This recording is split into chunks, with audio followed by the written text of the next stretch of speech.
నమస్తే, welcome to prime time. నేను రాజేశ్వరి. ముందుగా హెడ్లైన్స్ చూద్దాం. 2026 కల్లా భోగాపురం ఎయిర్పోర్ట్ నిర్మాణం పూర్తి. వైసీపీ పాలనలో ఏపీ దివాలా తీసిందన్న చంద్రబాబు.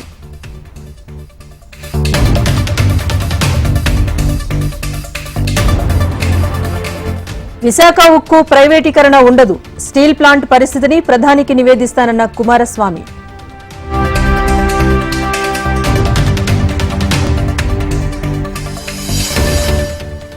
గ్రామీణ ప్రాంతాల్లో రోడ్లపై పవన్ కళ్యాణ్ ఫోకస్. ప్రతి గ్రామానికి రహదారి అనుసంధానం ఉండాలని ఆదేశం.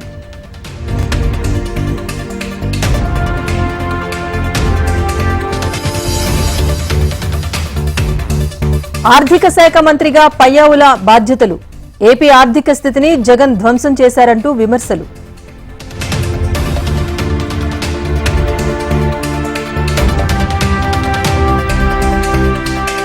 రైతులకు న్యాయబద్ధంగా సహాయాన్ని అందిస్తాం. రైతు భరోసాపై హడావిడి నిర్ణయాలు ఉండవన్న భట్టి.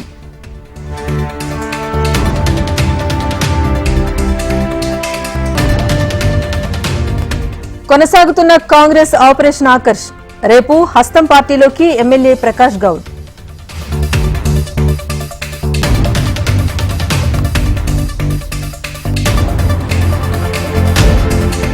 తెలంగాణ వ్యాప్తంగా స్తంభించిన రిజిస్ట్రేషన్లు.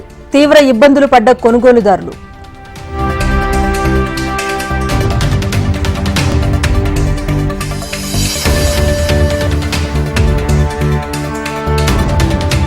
సుప్రీంకోర్టులో నీట్ విచారణ వాయిదా. అన్ని పిటిషన్లపై జూలై 18న విచారణ.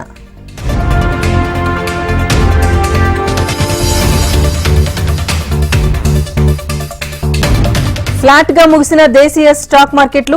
సెన్సెక్స్ 27, నిఫ్టీ 8 పాయింట్ల లాస్.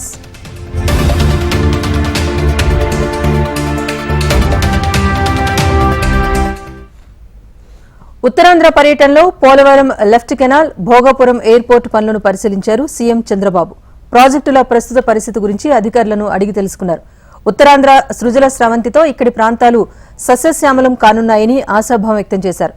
భోగాపురం ఎయిర్పోర్ట్ పనులు 31% పూర్తయ్యాయని, 2026 కల్లా పూర్తి చేసేలాగా డెడ్ లైన్ విధించారు చంద్రబాబు. పోలవరం కెనాల్ కోసం వచ్చాను. ఉత్తరాంధ్ర సుజల స్రవంతి, ఈ ఉత్తరాంధ్ర సుజల స్రవంతి పూర్తి చేస్తే అనకాపల్లి జిల్లా గాని ఈ ప్రాంతం అంతా కూడా బ్రహ్మాండంగా అభివృద్ధి అయ్యే పరిస్థితి వస్తుంది. ఒక్క అనకాపల్లి జిల్లాలో 2,80,000 ఎకరాలకు నీళ్లు ఇచ్చే అవకాశం వస్తుంది. త్రాగునీటి సమస్య పూర్తిగా పరిష్కారం చేసే పరిస్థితి వస్తుంది. మీరు ఒక్కసారి చూస్తే నేను ఆ రోజు పనులు చేసిన 5 ఏళ్ల గురుపు ఎక్కడుందో అక్కడే ఉన్నాయి. వేసిన గొంగలు అక్కడే ఉంది. ఏం తమ్ముళ్ళు ఒక్క ఇటుకేమన్నా పని చేశారా అని మిమ్మల్ని అడుగుతున్నా. పోలవరం పూర్తి కావాలంటే కొంచెం సమయం పడుతుంది, కానీ అది పూర్తయ్యే లోపల పురుషోత్తపట్నం, పుష్కర లిఫ్ట్ ఇరిగేషన్ల ద్వారా ఒక 2,500 క్యూసెక్స్ ఆఫ్ వాటర్ ని ఈ ప్రాంతానికి తీసుకొచ్చే అవకాశం ఉంది. అందుకే దీనికి ప్రాధాన్యత ఇస్తాం. ఈ ఉత్తరాంధ్ర సుజల స్రవంతి వంశధార వరకు వెళ్తుంది. వంశధార గోదావరి, కృష్ణ, పెన్నా నదుల అనుసంధానం చేసి ఈ రాష్ట్రంలో కరువు లేకుండా చేయాలనేది ఎన్డీఏ అభిష్టం అని చెప్పి కూడా నేను మీకు తెలియజేస్తున్నా. విశాఖ స్టీల్ ప్లాంట్ ఎవ్వరూ ఆలోచించలేదు. మేము దాన్ని ఈ విధంగా కాపాడుకోవాలని మేము ఆలోచిస్తున్నాం. ప్రైవేట్ చేయకుండా కేంద్రం ఆర్థిక సహాయం చేసి ఈ ఫ్యాక్టరీని కాపాడుకున్నాం. ఇప్పుడు కూడా ఏ విధంగా కాపాడుకునే బాధ్యత తీసుకొస్తాం. ఏ పని చేసినా ఈ రోడ్లన్నీ చూస్తున్నా. ఏం చేయాలో నాకే అర్థం కావడంలా. ఆ గొయ్యల్లో ఎవరిని పూడ్చాలి తమ్ముళ్ళు? ఎవరిని పూడ్చాలి? ఆ గొయ్యల్లో ఆ గొయ్యలు పెట్టిన వాళ్ళని పూడ్చాలి. ఇప్పుడు మనం ఆ పరిస్థితిలో ఉన్నాయి. మొత్తం రాష్ట్రమే గుంతలైపోయింది. దారంతా చెట్లు కొట్టేశాడు, అవునా కాదా? ఎక్కడ చూసినా పరదాలు కట్టేసాడు, అవునా కాదా? ఎక్కడ చూసిన షాపులన్నీ మూసేసేవాడు, అవునా కాదా? మా వాళ్ళు ఒక చిన్న తప్పు వేశారు, కార్పెట్ వేశారు. ఇప్పుడే చెప్పా, ఇక్కడ రాజు రాలేదు, లేకపోతే కింగులు రాలేదు, ప్రజలకు సేవకులు వచ్చా. అందరూ మీరంటే మాకు అభిమానం ఉంది, మీ మీద నమ్మకం ఉంది. మేము వస్తా ఉంటున్నారు. కానీ మీ రాష్ట్రంలో ఒక భూతం ఉంది, మళ్ళీ అది లేస్తే ఏమవుతుంది కాబట్టి అది కూడా ఆలోచించమని నేను చెప్పాను. ఆ భూతానికి భూత వైద్యం చూసుకుంటున్నారు. శాశ్వతంగా ఆ భూతాన్ని వదిలించే బాధ్యత మా ప్రజానీకానికి అప్పచెప్పానని చాలా స్పష్టంగా చెప్పాను. తర్వాత 2023కి ప్రాజెక్టే పూర్తి కావాలని ఒక లక్ష్యంగా పెట్టుకున్నాం. అప్పట్లో వీళ్ళొచ్చి మొత్తం టింకర్ చేశారు, ప్రాజెక్ట్ ని ఆడుకునే పరిస్థితికి వచ్చారు. ఇప్పుడు మళ్ళా మొదటికి వచ్చింది. ఒక 500 ఎకరాలు తీసుకోవడం, లేకుంటే లేనిపోని సమస్యలు క్రియేట్ చేయడం, అన్ని క్రియేట్ చేశారు. 2026 వాళ్ళు జూన్ అంటున్నారు, నేను ఇంకా ముందే తీసుకురమ్మంటున్నాను. ఈ ప్రాజెక్ట్ ని పరిగెత్తిస్తాం. అదే చెప్పాను, రామ్మోహన్ రెడ్డి ఇక్కడికి వస్తా ఉంటావు, అన్ని రెడీగా ఉన్నాయి, పూర్తి చేయించే బాధ్యత, అనుభవాలు కూడా ఉన్నాయి. మీకు మొత్తం అన్ని ఎయిర్పోర్ట్ చూడొచ్చు. మెట్రో రావాలి, అది వస్తేనే భవిష్యత్తు. దాన్ని కూడా కనెక్టివిటీ తీసుకొస్తాం, ఎయిర్పోర్ట్ కి డెఫినెట్ తీసుకొస్తాం. గ్రామీణ ప్రాంతాల్లో రోడ్ల నిర్మాణానికి ఏపీ ప్రభుత్వం చర్యలు చేపడుతోంది. ఈ మేరకు డిప్యూటీ సీఎం పవన్ అధికారులతో రివ్యూ చేపట్టారు. 4,976 కోట్ల నిధులతో 7,213 కిలోమీటర్ల మేర రోడ్ల నిర్మాణానికి ప్రణాళికలు సిద్దం చేయాలని అధికారులను ఆదేశించారు. 250 మందికి మించి జనాభా కలిగిన ప్రతి గ్రామానికి రహదారి అనుసంధానం ఖచ్చితంగా ఉండాలని అధికారులకు సూచించారు. మ్యాచింగ్ గ్రాంట్ 10% తగ్గించేలా కేంద్రంతో మాట్లాడతామన్నారు పవన్. ఏపీలో ఐఏఎస్ అధికారుల బదిలీల పర్వం కొనసాగుతోంది. తాజాగా 19 మంది ఐఏఎస్ అధికారులను బదిలీ చేస్తూ సర్కారు ఉత్తర్వులు జారీ చేసింది. అటవీ, పర్యావరణ, శాస్త్ర సాంకేతిక స్పెషల్ సీఎస్గా అనంతరాము, స్టాంపులు, రిజిస్ట్రేషన్ల ప్రత్యేక ప్రధాన కార్యదర్శిగా ఆర్పీ సిసోడియా, సీసీఎల్ఏ చీఫ్ కమిషనర్గా జి జయలక్ష్మి బదిలీ అయ్యారు. అలాగే ఆర్ఎండ్బి ముఖ్య కార్యదర్శిగా కాంతిలాల్ దండే, పెట్టుబడులు, మౌలిక సదుపాయాల కమిషనర్గా సురేష్ కుమార్, ఆర్థిక శాఖ ప్రిన్సిపల్ సెక్రటరీగా ఎం గిరిజాశంకర్, పరిశ్రమలు, వాణిజ్యం, ఫుడ్ ప్రాసెసింగ్ సెక్రటరీగా ఎన్ యువరాజు బదిలీ అయ్యారు. అమ్మఒడిని కాపీ కొట్టిన చంద్రబాబు ఒక ఇంట్లో 2 విద్యార్థులుంటే ఇద్దరికీ తల్లికి వందనం పథకం అమలు చేస్తామని చెప్పి ఇప్పుడు మోసం చేస్తున్నారంటూ మాజీ మంత్రి అంబటి రాంబాబు ధ్వజమెత్తారు. నాడు చంద్రబాబు, పవన్ ఇచ్చిన హామీలను గుర్తు చేశారాయన. వాగ్దానాన్ని మరిచి ఇంట్లో ఎంతమంది పిల్లలున్నా 15,000 ఇస్తామని జీవో తీసుకొచ్చారన్నారు. తల్లికి వందనం జీవోను సవరించి ప్రతి తల్లికి అని కాకుండా ప్రతి విద్యార్థికి అని మార్చాలని అంబటి రాంబాబు డిమాండ్ చేశారు. మళ్ళా తెలుగుదేశం కూటమి కూడా అమ్మ ఒడి కార్యక్రమాన్ని కాపీకొట్టింది. 15,000 రూపాయలు జగన్మోహన్ రెడ్డి గారు ఇస్తున్నాడు. కేవలం కుటుంబంలో 2 చదువుకుంటే, 3 చదువుకుంటే, 4 చదువుకున్నా ఒక్క 1,500 ఇస్తున్నాడు. 15,000 మమ్మల్ని అధికారంలోకి తీసుకురండి. కాపీ కొట్టడమే కాకుండా కొట్టారు. కొట్టనండి, ఒక మంచిదాన్ని కాపీ కొడితే తప్పేం లేదు. దాన్ని ఇంకొద్దిగా ముందుకు వెళ్ళారు. ముందుకు వెళ్లి 2 ఉంటే 30,000, 3 ఉంటే 45,000, 4 ఉంటే 60,000 రూపాయలు మీ ఇంటికి తీసుకొచ్చి ఇచ్చేటటువంటి కార్యక్రమం చేస్తాం. అమ్మఒడి కాదు మాది, తల్లికి వందనం అని పేరు మార్చారు. ప్రజలు అట్రాక్ట్ అయ్యారేమో, పాపం ఓట్లు వేశారు, గెలిపించారు. ఇచ్చిన మాట నిలబెట్టుకోవాల్సిన బాధ్యత ఉందా లేదా చంద్రబాబు నాయుడు గారికి అని అడుగుతా ఉన్నా. ఒక తల్లి 2 బిడ్డల్ని స్కూలుకు పంపితే 30,000 ఇవ్వరు, 3 పిల్లల్ని పంపితే 45,000 ఇవ్వరు, 4 పిల్లల్ని పంపితే 60,000 ఇవ్వరు. ఎంతమంది పిల్లల్ని పంపినా 15,000 రూపాయలే ఇస్తారు. ఏంటిది? What is this? ఇది సూపర్ 6 కాదే, సూపర్ మోసం కాదా అని అడుగుతా ఉన్నా. విశాఖ స్టీల్ ప్లాంట్ మూతపడుతుందనే ఆందోళన వద్దని కేంద్ర ఉక్కు శాఖ మంత్రి కుమారస్వామి భరోసా ఇచ్చారు. గురువారం ఆయన విశాఖ స్టీల్ ప్లాంట్ను పరిశీలించారు. విశాఖ స్టీల్ ప్లాంట్పై అనేక మంది ఆధారపడి ఉన్నారన్నారు. దీన్ని రక్షించడం తమ బాధ్యత అని తెలిపారు కుమారస్వామి. ప్రధాని నరేంద్ర మోదీ ఆశీస్సులతో 100% సామర్థ్యంతో ఉత్పత్తి జరుగుతుందని కేంద్ర మంత్రి కుమారస్వామి తెలిపారు. ఉక్కు పరిశ్రమ ప్రైవేటీకరణ ఉండదని స్పష్టంగా చెబుతున్నా అన్నారు Kumaraswamy. Report to the Honorable Prime Minister and to take his blessing to revive this RINL plant, because I can understand the feeling of the Visakhapatnam and surrounding citizens, the sentiment which they have in their mind. There is a possibility of reviving and give a new life to this RINL plant. Several issues. They have given several advices. Yesterday while I am coming here, had a meeting with our bankers also. Ultimately, we are going to take some decision. Who told we are going to privatize? The day I came here, there is no question of privatization because before I announce, Prime Minister's permission is required. I have to convince him. What are all the issues pertaining to the RINL issue? We threadbare discussion we had. I am preparing a note to get the contact of Prime Minister and how to revive this RINL. For that we are working on. ఈ నెల 24 నుంచి Telangana assembly budget సమావేశాలు జరగనున్నాయి. Assembly నిర్వహణపై speaker గడ్డం ప్రసాద్ కుమార్, మండలి chairman Gutta Sukhender Reddy శాఖ అధికారులతో సమీక్షించారు. అసెంబ్లీ బడ్జెట్ సమావేశాల సందర్భంగా అధికారులు తీసుకోవాల్సిన చర్యలపై స్పీకర్, మండలి చైర్మన్ పలు సూచనలు చేశారు. సమావేశాలకు ఎలాంటి ఆటంకాలు కలగకుండా పటిష్ట భద్రత ఏర్పాటు చేయాలని పోలీసు అధికారులను ఆదేశించారు. కేంద్ర బడ్జెట్ తర్వాతనే రాష్ట్ర బడ్జెట్ ప్రవేశపెట్టాల్సి ఉండటంతో అందుకు తగ్గట్లుగా అధికారులు సిద్ధం కావాలని సూచించారు.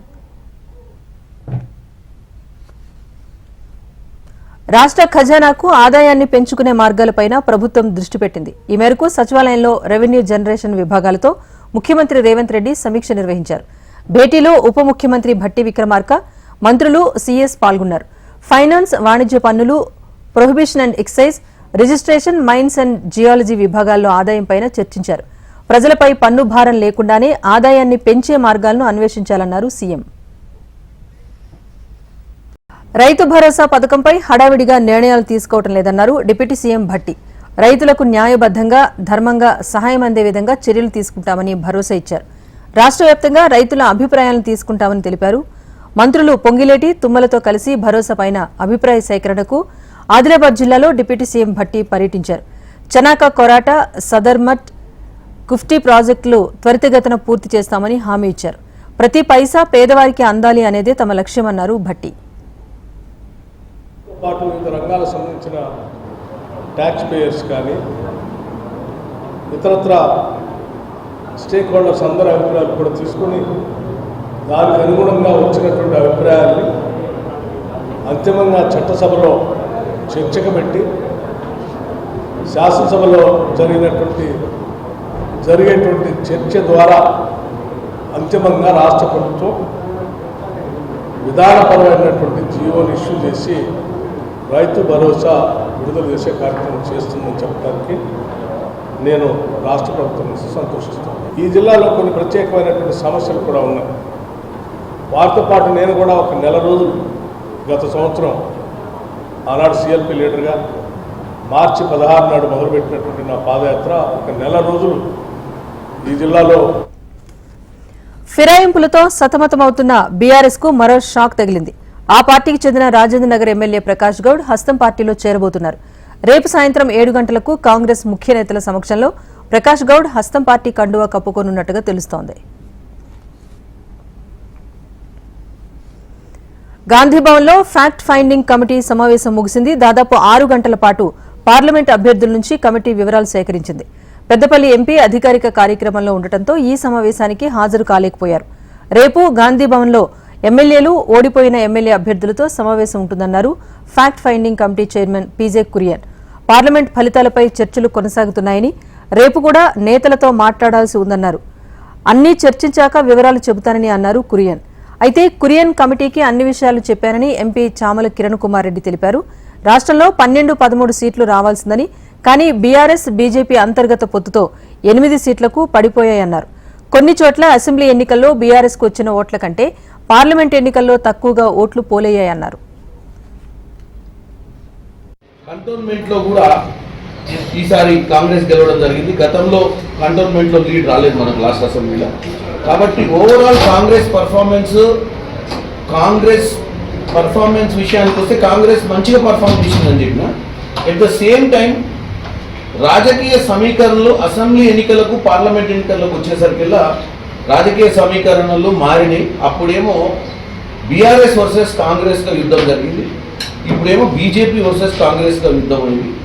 రెండోది బీఆర్ఎస్, బీజేపీ మధ్య ఒక అండర్స్టాండింగ్ సెట్ అయింది. ఏంటంటే ఆల్రెడీ ఇక్కడ కాంగ్రెస్ పార్టీ ప్రభుత్వం ఫామ్ చేసింది కాబట్టి బీఆర్ఎస్ పార్టీ ఎట్టి పరిస్థితుల్లో కాంగ్రెస్ పార్టీకి సెకండ్ పొజిషన్లో ఉంచాలన్న ఆలోచనతోటి నెంబర్ వైజ్ కానీ ఓటింగ్ వైజ్ కానీ ఉంచాలన్న ఒక ఆలోచనతోటి బీఆర్ఎస్ పార్టీ బీజేపీకి మద్దతు ఇవ్వాలని కార్యకర్తలకు ఇండైరెక్ట్గా సమాచారం ఇస్తూ అభ్యర్థుల సెలక్షన్లో కూడా చాలా సీట్లలో మంచి అభ్యర్థులకు టికెట్లు ఇవ్వకుండా వాళ్ళ సొంత పార్టీని వాళ్ళు నిర్వీర్యం చేయడానికి ప్రయత్నం చేసింది ఎన్నికలలో అనేది కూడా ఒక రీజన్ అని చెప్పిన. ఎందుకంటే భువనగిరి పార్లమెంట్ నియోజకవర్గం 70,000 వచ్చినటువంటి బీజేపీ పార్టీ ఆటోమేటిక్గా పార్లమెంట్ ఎన్నికలకు వచ్చేసరికి 4,40,000 4,60,000 వచ్చినాయంటే అవన్నీ బీఆర్ఎస్ ఓట్లే స్విచ్ అయ్యాయి. ఓవరాల్గా ఈ కురియన్ కమిటీ 12 సీట్లు ఎక్స్పెక్ట్ చేసిన కాంగ్రెస్ పార్టీ రేపు శంషాబాద్ లో బీజేపీ రాష్ట్ర కార్యవర్గ సమావేశాలు జరగనున్నాయి. తెలంగాణలో సంస్థాగతంగా పార్టీ బలోపేతం, కాంగ్రెస్ ప్రభుత్వ వైఫల్యాలు, ప్రజా సమస్యలు, స్థానిక సంస్థల ఎన్నికలు, భవిష్యత్ కార్యాచరణ ప్రణాళిక ఎజెండాగా కార్యవర్గ సమావేశాలు జరగనున్నాయి. ఉదయం 10 గంటలకు శంషాబాద్ మల్లికా కన్వెన్షన్లో కిషన్ రెడ్డి అధ్యక్షతన బీజేపీ రాష్ట్ర విస్తృత స్థాయి సమావేశం ప్రారంభం కానుంది. ముఖ్య అతిథిగా కేంద్ర మంత్రి ధర్మేంద్ర ప్రధాన్ హాజరు కానున్నారు. అలాగే రాష్ట్ర పదాధికారులు, కార్యవర్గ సభ్యులు, ఎంపీలు, ఎమ్మెల్యేలు, మాజీ ఎంపీలు, ఎమ్మెల్యేలు, జిల్లాల అధ్యక్షులు, కార్పొరేటర్లు తదితరులు పాల్గొనబోతున్నారు. పార్లమెంట్ ఎన్నికల తర్వాత జరుగుతున్న మొదటి సమావేశాలు కావడంతో ప్రతిష్టాత్మకంగా తీసుకుంది బీజేపీ రాష్ట్ర నాయకత్వం. భవిష్యత్ ఎన్నికల్లో బీజేపీ గెలిపే లక్ష్యంగా రాష్ట్ర కార్యవర్గ సమావేశాల్లో చర్చించనున్నారు. కాంగ్రెస్ ప్రభుత్వం ఎన్నికల్లో ఇచ్చిన హామీలను అమలు చేసేలా ఒత్తిడి తీసుకొచ్చే కార్యక్రమాలపై నేతలు దిశానిర్దేశం చేయబోతున్నారు. దీంతో పాటు త్వరలో జరగనున్న స్థానిక సంస్థల ఎన్నికల్లో పార్టీ వ్యూహాలపైన చర్చించనున్నట్టుగా తెలుస్తోంది.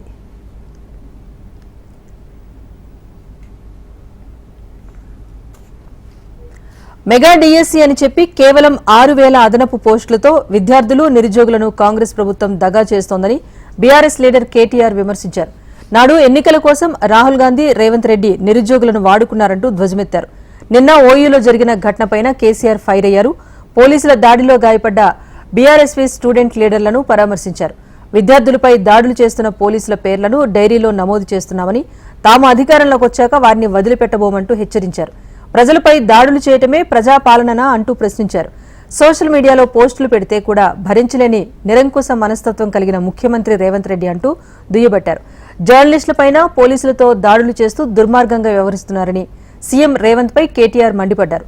ప్రతిపక్షంలో ఉన్నప్పుడు ప్రైవేటు విశ్వవిద్యాలయాలు వద్దన్న కాంగ్రెస్ పార్టీ అధికారంలోకి వచ్చాక 7 కొత్త వాటికి అనుమతులిచ్చిందన్నారు మాజీ మంత్రి కేటీఆర్.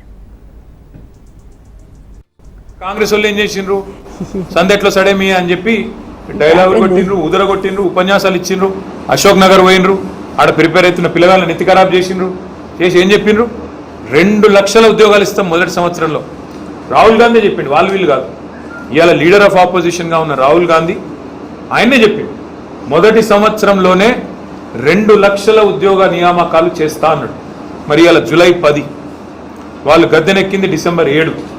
అంటే 7 నెలలు దాటి 8వ నెల అడుగు పెట్టినాం. ఇప్పటి వరకు ఒక్క నోటిఫికేషన్ ఇవ్వలేదు. ఇచ్చిన 2 నోటిఫికేషన్ కూడా ఏంటి, మనం ఇచ్చిన వాటిని క్యాన్సిల్ చేసి మళ్ళీ తిరిగి పిలిచింది. ప్రతిపక్షంలో ఉన్నప్పుడేమో 50,000 టీచర్ ఉద్యోగాలు ఉన్నాయి, డిఎస్సి పిలవాలి, మెగా డిఎస్సి అని నొల్లిపెట్టిన రేవంత్ రెడ్డి మనం ఇచ్చిన 5,000 రద్దు చేసి దానికి ఇంకో 5,000 తోడు చేసి దానికి ఇవాళ మెగా డిఎస్సి అని దానికే పేరు పెట్టి ఇవాళ ఆయన మళ్ళీ కొత్త ప్రకటన ఇచ్చిండు. ఈ 2 మనం రద్దు చేసి ఇచ్చిన వాటిని రీనోటిఫై చేసుడు తప్ప కొత్త నోటిఫికేషన్ ఒక్కటి ఇయ్యలే.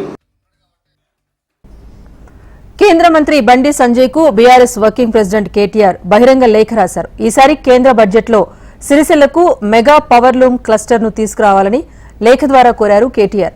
10 ఏళ్లుగా ప్రతి బడ్జెట్లో కేంద్రం తెలంగాణకు మొండి చేయి చూపిస్తోందన్నారు ఆయన. పవర్లూమ్ క్లస్టర్ కోసం కేంద్రానికి రాసిన లేఖలు కేంద్రం పెద్దలను స్వయంగా కలిసి విజ్ఞప్తి చేసిన విషయాన్ని గుర్తు చేశారు. కేంద్ర మంత్రిగా మీకొచ్చిన అవకాశాన్ని వినియోగించుకుని ఈసారైనా సిరిసిల్లకు మెగా పవర్లూమ్ క్లస్టర్ ను తీసుకురావాలని కోరారు కేటీఆర్.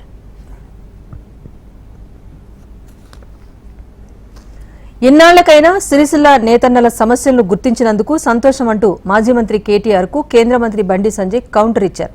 రాష్ట్రంలో 10 ఏళ్లు మీరే అధికారంలో ఉన్నారు, 15 ఏళ్లుగా సిరిసిల్లకు మీరే ప్రాతినిధ్యం వహిస్తున్నారు. అయినా నేతన్నల ఆకలి చావులు కొనసాగుతూనే ఉన్నాయి. నాటి నుంచి సంక్షోభంలోనే కొట్టుమిట్టాడుతున్నారు. మరి ఆ నేతన్నల కోసం మీరు చేసిందేంటి అంటూ కేటీఆర్ ను సూటిగా ప్రశ్నించారు బండి సంజయ్. బతుకమ్మ చీరల ఆర్డర్లిచ్చి బకాయిలు కూడా చెల్లించకుండా పవర్ లూమ్ సంస్థలు మూతపడేలా చేసింది మీరు కాదా అంటూ కేటీఆర్ పై ఫైర్ అయ్యారు. సిరిసిల్లలో మెగా టెక్స్టైల్ పార్కును ఎందుకు ఏర్పాటు చేయించలేకపోయారు? ఆనాడు మీ ప్రభుత్వం సహకరించి ఉంటే సిరిసిల్లలో మెగా పవర్ లూమ్ పార్క్ ఎప్పుడో ఏర్పాటయ్యేదన్నారు బండి సంజయ్.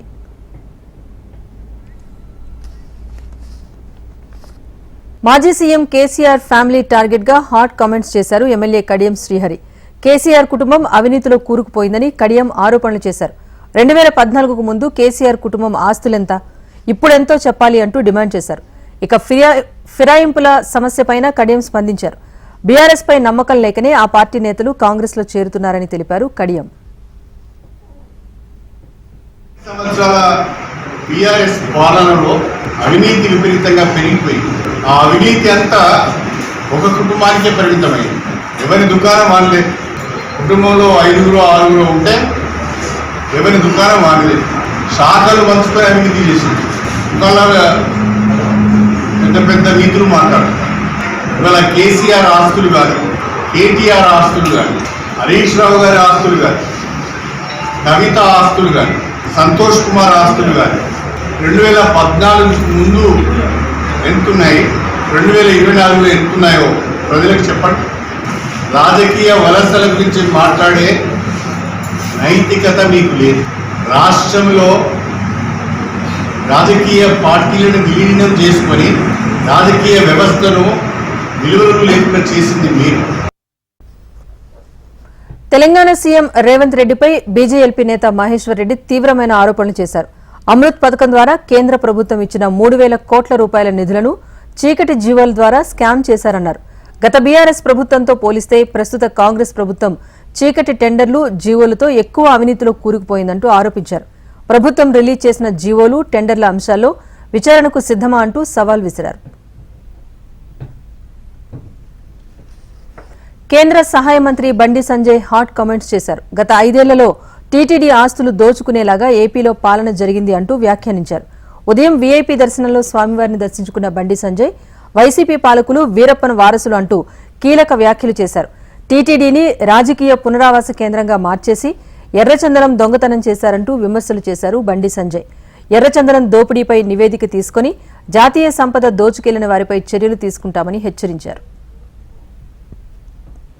ఇవాళ రాజకీయ నిరుద్యోగులకు పునరావాస కేంద్రంగా పదవుల కోసం ఇన్ని రోజులుగా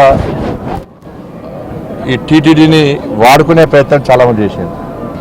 ఈ పవిత్రమైన ప్రాంతాన్ని అపవిత్రం చేయడానికి, వారి ఆస్తిపాస్తులు పెంచుకోవడానికి, శ్రీవారి ఆస్తులను కొల్లదోయడానికి, ఇతర మతస్థులకు అధికారం అప్పచెప్పడం వలన ఎలాంటి అనర్థాలు జరిగినో మనందరికీ తెలిసిందే. దొంగదందాలు చేసి వాళ్ళ స్వామివారి ఆస్తిని, జాతీయ సంపదను కొల్లగొట్టే ప్రయత్నం చేశారు. వాళ్ళ ఎర్రచందనం వీళ్ళంతా వీరప్పన్ వారసులు. అంతా కూడా వీరప్పన్ వారసుల చేతిలో మొన్నటి వరకు కూడా టీటీడీ ఉండే. ఉన్నన్ని రోజులు ఈ ఎర్రచందనం పేరుతో మొత్తం దోచుకోవాలి, శ్రీవారి సంపద దోచుకోవాలి, మేము కోటీశ్వరులుగా మారాలని చెప్పి ఒక దురాలోచనతో వాళ్ళు ఇన్ని రోజులు ఇక్కడ నిత్య పాలన కొనసాగించారు. కాబట్టి దాన్ని వదిలిపెట్టే ప్రసక్తిలో పూర్తిగా ఈ విషయాన్ని మా కేంద్ర హోంశాఖ మంత్రులు అమిత్ షా గారి తీసుకొస్తాం. తప్పకుండా దీన్ని నివేదికలు తెప్పించుకుంటాం. ఎర్రచందనం స్మగ్లింగ్ పేరుతోని స్వామివారి సంపదను, జాతీయ సంపదను ఎవరైతే దోచుకున్నారో, అక్రమ దందా చేశారో ఆ మూర్ఖులను వదిలిపెట్టే ప్రసక్తి లేదు. తెలంగాణలో ఉద్యోగుల బదిలీల కోసం గత ప్రభుత్వం తీసుకొచ్చిన వివాదాస్పద జీవో 317 పై చర్చించేందుకు కేబినెట్ సబ్ కమిటీ సమావేశమైంది. ఆరోగ్య శాఖ మంత్రి దామోదర రాజనరసింహ అధ్యక్షతన జరిగిన భేటీలో మంత్రులు శ్రీధర్ బాబు, పొన్నం ప్రభాకర్ పాల్గొన్నారు. స్పౌజ్, మెడికల్, మ్యూచువల్, కేంద్ర ప్రభుత్వ ఉద్యోగుల భార్య లేదా భర్త చేసుకున్న దరఖాస్తులపై కమిటీ సానుకూలంగా నిర్ణయం తీసుకుంది. కేబినెట్ సబ్ కమిటీకి చేసుకున్న దరఖాస్తులను సంబంధిత శాఖాధిపతులకు పంపించాల్సిందిగా జీఏడీ అధికారులను కమిటీ ఆదేశించింది. మిగతా దరఖాస్తులను వివిధ శాఖలకు పంపి వాటిని పరిశీలన చేసిన అనంతరం మళ్లీ కేబినెట్ సబ్ కమిటీ దృష్టికి తీసుకురావాలని కమిటీ సమావేశంలో నిర్ణయించారు. ఈ నెల 18న మరోసారి జీవో 317 పై కేబినెట్ సబ్ కమిటీ భేటీ కానుంది. తెలంగాణలో సంచలనం రేపిన ఫోన్ ట్యాపింగ్ కేసులో కీలక పరిణామం చోటు చేసుకుంది. ఈ కేసులో ప్రధాన నిందితుడిగా ఆరోపణలు ఎదుర్కొంటున్న సిఐడి మాజీ చీఫ్ ప్రభాకర్ రావు జూబ్లీహిల్స్ పోలీసులకు లేఖ రాశారు. అక్రమంగా ఫోన్లు ట్యాప్ చేయాలని తాను ఎవరికీ ఆదేశాలు ఇవ్వలేదని లెటర్లో రాసుకొచ్చారు. తనపై వస్తున్న ఆరోపణలు మీడియా లీక్లతో తీవ్ర ఒత్తిడికి లోనవుతున్నట్టుగా లేఖలో తెలిపారు. తన వ్యక్తిత్వాన్ని దెబ్బతీసేలా పోలీసుల చర్యలున్నాయంటూ లేఖలో రాసుకొచ్చారు. కేసు దర్యాప్తులో ఎలాంటి సమాచారం ఇవ్వటానికైనా తాను సిద్ధంగా ఉన్నట్టు తెలిపారు. వీడియో కాన్ఫరెన్స్ ద్వారా విచారణకు సిద్ధంగా ఉన్నట్టు తెలిపారు. తాను క్యాన్సర్ వ్యాధితో పాటు తీవ్ర రక్తపోటుతో బాధపడుతున్నానని, ప్రస్తుత పరిస్థితుల్లో ఇండియాకు రాలేనని అన్నారు. ఆరోగ్యం సహకరించకపోవడంతో ప్రయాణం వాయిదా వేసుకున్నట్టుగా తెలిపారు. వీడియో కాన్ఫరెన్స్, టెలికాన్ఫరెన్స్ ద్వారా అందుబాటులో ఉంటానని తెలిపారు.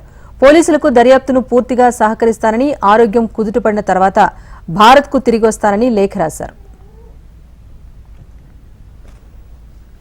ఫోన్ ట్యాపింగ్ కేసులో మరోసారి నిందితులు బెయిల్ పిటిషన్ దాఖలు చేశారు. 4వ ఛార్జ్షీట్ రిటర్న్ కావడంతో బెయిల్ పిటిషన్ దాఖలు చేశారు. ఈ కేసులో ఆరోపణలు ఎదుర్కొంటున్న 3 నిందితులు అరెస్టై 100 రోజులైందని వారి తరపున లాయర్ వాదనలు వినిపించారు. అలాగే ఛార్జ్షీట్ సక్రమంగా దాఖలు చేయలేదని కోర్టు దృష్టికి తీసుకొచ్చారు. బెయిల్ పిటిషన్పై వాదనలు ముగిసిన నేపథ్యంలో రేపు నాంపల్లి కోర్టు తీర్పు ఇవ్వనుంది. విజయవాడలో సబ్సిడీపై నిత్యావసర సరుకుల పంపిణీ కార్యక్రమాన్ని ప్రారంభించారు మంత్రి నాదెండ్ల మనోహర్. ఈ రోజు నుంచి 784 అవుట్లెట్స్ ద్వారా కందిపప్పు, బియ్యం తక్కువ ధరకు అందిస్తామని ఈ సందర్భంగా మంత్రి వెల్లడించారు. రైతులకు, వినియోగదారులకు మేలు జరగాలి అనేదే తమ ఆకాంక్ష అన్నారు మంత్రి నాదెండ్ల. పౌర సరఫరాల కార్పొరేషన్ ద్వారా గత ప్రభుత్వం 36,000 కోట్ల రూపాయలు అప్పు తీసుకుందన్నారు. రైతులకు 1,600 కోట్లు బకాయి పెట్టి వెళ్లారన్నారు. సీఎం, డిప్యూటీ సీఎం సహకారంతో 1000 కోట్లు రైతులకిచ్చాం. త్వరలో మరో 600 కోట్లు ఇస్తామన్నారు. ఒక 4 రోజులు కసరత్తు చేసి మా అధికారులంతా ఈ రోజున సుమారు 284 అవుట్లెట్లలో ఈరోజు కందిపప్పు ప్రతి వినియోగదారుడికి కేవలం 160 రూపాయల కిలో చొప్పున అందిస్తున్నాం. అదేవిధంగా సూపర్ ఫైన్ రైస్ క్వాలిటీ 49 రూపాయలు కోటి 48. ఏపీ ఆర్థిక శాఖ మంత్రిగా పయ్యావుల కేశవ్ బాధ్యతలు స్వీకరించారు. రాష్ట్ర సచివాలయంలోని 2వ భవనంలో వేద పండితుల ఆశీర్వచనాల మధ్య పూజా కార్యక్రమాల అనంతరం మంత్రిగా బాధ్యతలు స్వీకరించారాయన. రాష్ట్రంలోని వివిధ స్థానిక సంస్థలకు ఇవ్వాల్సిన 15వ ఆర్థిక సంఘం నిధుల విడుదలపై పయ్యావుల తొలి సంతకం చేశారు. ఎన్నికల్లో ఇచ్చిన హామీ మేరకు వివిధ గ్రామ పంచాయతీలకు మొదటి విడతగా 250 కోట్ల రూపాయల మేర నిధులను విడుదల చేసినట్టుగా తెలిపారు. గత ప్రభుత్వం రాష్ట్ర ఖజానాను అస్తవ్యస్తం చేసిందని, ఏ శాఖలో ఎంత లో బడ్జెట్ ఉందో అర్థం కావటం లేదన్నారు పయ్యావుల. తండ్రి కూతుళ్ల బంధంపై సోషల్ మీడియాలో అసభ్యకర వ్యాఖ్యలు చేసిన యూట్యూబర్ ప్రణీత్ హనుమంతుకు జ్యుడిషియల్ రిమాండ్ విధించింది నాంపల్లి కోర్టు. 14 రోజుల జ్యుడిషియల్ రిమాండ్ విధిస్తూ నాంపల్లి కోర్టు తీర్పునిచ్చింది. దీంతో ప్రణీత్ను చెంచల్గూడ జైలుకు తరలించారు. నిన్న బెంగళూరులో ప్రణీత్ను అరెస్ట్ చేశారు పోలీసులు. అనంతరం ట్రాన్సిట్ వారెంట్పై ప్రణీత్ను సైబర్ క్రైమ్ పోలీసులు హైదరాబాద్కు తీసుకొచ్చారు. అటు ప్రణీత్తో పాటు లైన్ చాటింగ్ చేసిన మరో 3 కూడా కేసు నమోదైంది. వీరిపై పలు సెక్షన్ల క్రింద కేసు నమోదు చేశారు తెలంగాణ పోలీసులు. తెలంగాణలో పార్టీ ఫిరాయించిన ఎమ్మెల్యేల అనర్హత పిటిషన్పై హైకోర్టులో విచారణ జరిగింది. Khairatabad MLA Danam Nagender, station Ghanpur MLA Kadiyam Srihari, Bhadrachalam MLA తెల్ల వెంకట్రావులపై అనర్హత వేటు వేయాలంటూ పిటిషన్లు దాఖలైంది. అనర్హత పిటిషన్పై ఇప్పటికే అడ్వకేట్ జనరల్ సుదర్శన్ రెడ్డి వాదనలు వినిపించారు. తదుపరి విచారణ వచ్చే సోమవారానికి వాయిదా వేసింది హైకోర్టు. బీఆర్ఎస్ లో గెలిచి కాంగ్రెస్ లోకి వెళ్లిన ఫిరాయింపు ఎమ్మెల్యేలపై అనర్హత వేటు వేయాలంటూ గులాబీ పార్టీ డిమాండ్ చేస్తోంది.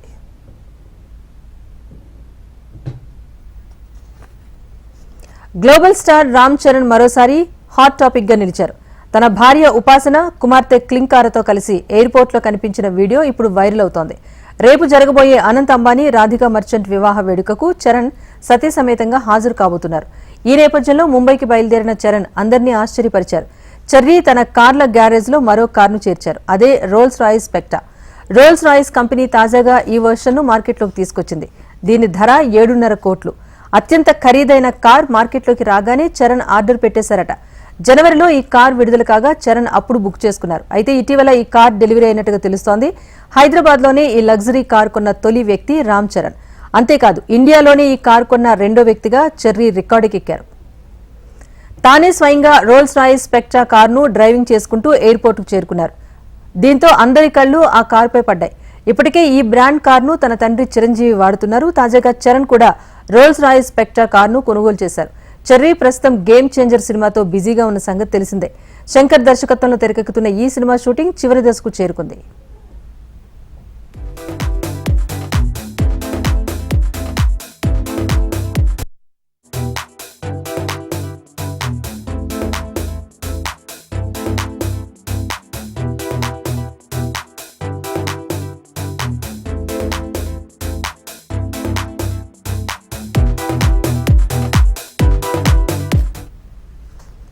ఇది prime time update. Keep watching HM TV. వార్త ఆగదు, నిజం దాగదు.